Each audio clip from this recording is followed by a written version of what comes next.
The Living Dynamics of Cannabis, Episode 10, The Unified Plant System. Across this series, we explored cannabis through multiple layers of observation: genetic expression, environmental interaction, morphological variation, chemical diversity, developmental timing, plant steering, environment pressure, the influence of human selection, and much more. Each of these layers was useful because it allowed us to isolate complexity into something understandable. But the deeper we go into plant biology, the more those separations begin to lose meaning. Not because they are wrong, but because they are incomplete on their own. In reality, cannabis does not operate in layers. It operates as a continuous biological process where every part is always influencing every other part at the same time.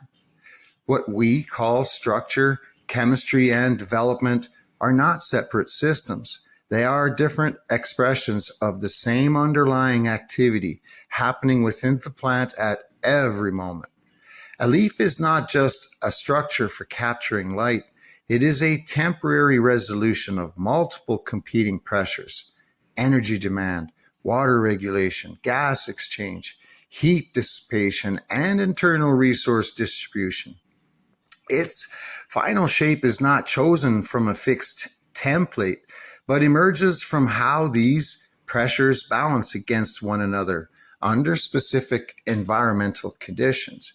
If any one of those pressures changes, the expression of the leaf changes with it.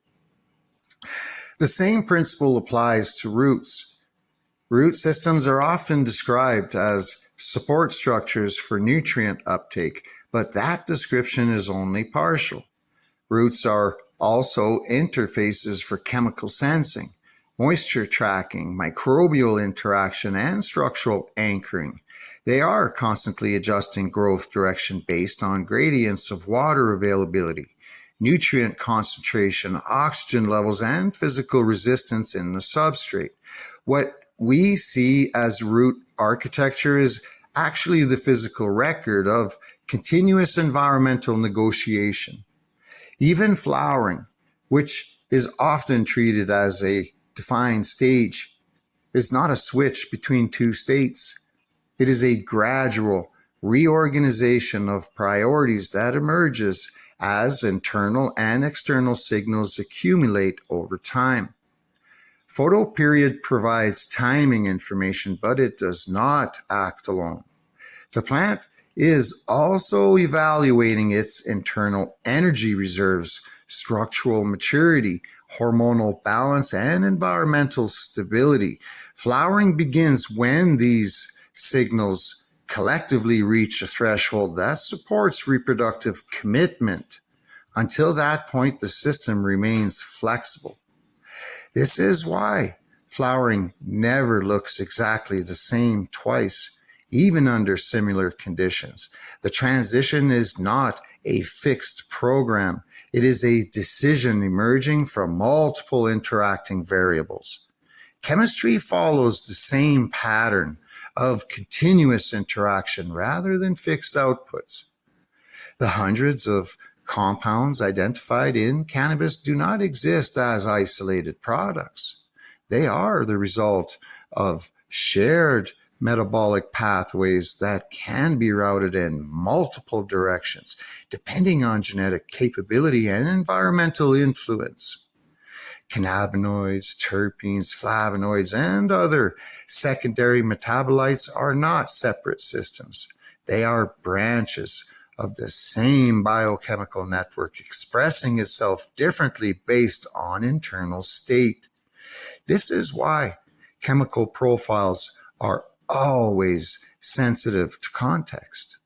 Slight variations in temperature, light intensity, nutrient availability, or stress exposure can all shift enzymatic activity and redirect metabolic flow.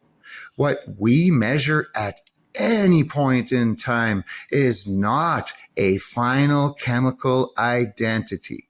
It is a snapshot of an ongoing distribution of biochemical activity. That distribution is always in motion, even if the changes are not immediately visible. When we expand the view even further, the environment itself stops being something external to the plant. The environment is not separate from biology. It is the set of conditions that biology continuously has to interpret. Light is not just an energy input. It is directional and temporal information. Darkness is not absence. It is a regulatory phase that allows internal processing. Temperature is not comfort or stress alone. It is a regulator of enzymatic speed and metabolic efficiency. Humidity is not a background condition. It is a driver of water movement, transpiration pressure, and vascular balance. Once the plant begins interacting with these variables, they cease to be external factors. They become internalized signals. The plant does not experience the environment as something outside itself. It translates the environment into biological response continuously without separation between input and interpretation. This is also where human influence becomes part of the same system. Cultivation is often described as external control, but biologically, it functions as an extension of environmental pressure. Light schedules, nutrient strategies, training methods, and genetic selection all become part of the conditions the plant responds to. The plant does not distinguish between natural and artificial inputs. It only responds to consistency, variability, intensity, and timing. Over time, this means that cultivation itself becomes part of the evolutionary environment of the plant. Selection is no longer driven purely by geography or climate. It has always been shaped by human intention. Traits that align with cultivation goals are preserved and reinforced. Traits that do not align are gradually reduced in expression over generations. This creates a feedback loop between biological potential and human selection pressure. Genetics provides the boundaries of what is possible. The environment determines what is expressed. Human selection influences which expressions are repeated. But none of these operate independently. They are continuously interacting within the same system. Even the concept of stability in cultivation is way more complex than it appears. Stability is not the absence of change. It is the presence of predictable response patterns under consistent conditions. A stable plant is not one that stops adapting. It is one that adapts in a consistent and repeatable way when conditions remain within a defined range. This distinction is important because it shows that adaptation is always present, even when outcomes appear uniform. As we connect all of these layers together, a larger pattern emerges. The plant is not composed of independent systems stacked together. It is a single process expressing itself through multiple observable dimensions. Structure is what energy distribution looks like over time. Chemistry is what metabolic routing looks like at the molecular level. Development is what timing coordination looks like across internal systems. Environment is what external conditions look like when translated into biological response. You see, none of these exist in isolation long enough to be considered separate in function. They only appear separate because observation requires segmentation. But segmentation is a tool of understanding, not a reflection of how the system actually operates. When all of this is held together at once, cannabis stops being something that can be fully described through static definitions. It becomes a moving system that only makes complete sense when viewed as a process unfolding over time. Every observable trait is temporary. Every measurement is a snapshot. Every classification is an approximation of something that is continuously adjusting itself. Even across generations, this process did not stop.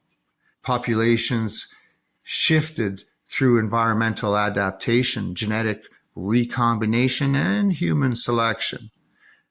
What remains consistent is not the expression itself, but the mechanism that produces expression. The plant continues to interpret conditions, allocate resources, and reorganize itself based on the relationship between internal capacity and external pressure. This is why cannabis cannot be reduced to a single identity. It is not defined by one trait, one compound, or one category. It is defined by its ability to continuously translate conditions into biological outcomes. And once that is understood clearly, the focus shifts away from classification, away from separation, and towards the process. Because what you are ultimately observing is not a set of traits existing side by side. It is one integrated system continuously resolving itself through time. A system that does not pause, does not isolate itself, and does not repeat exactly the same expression twice.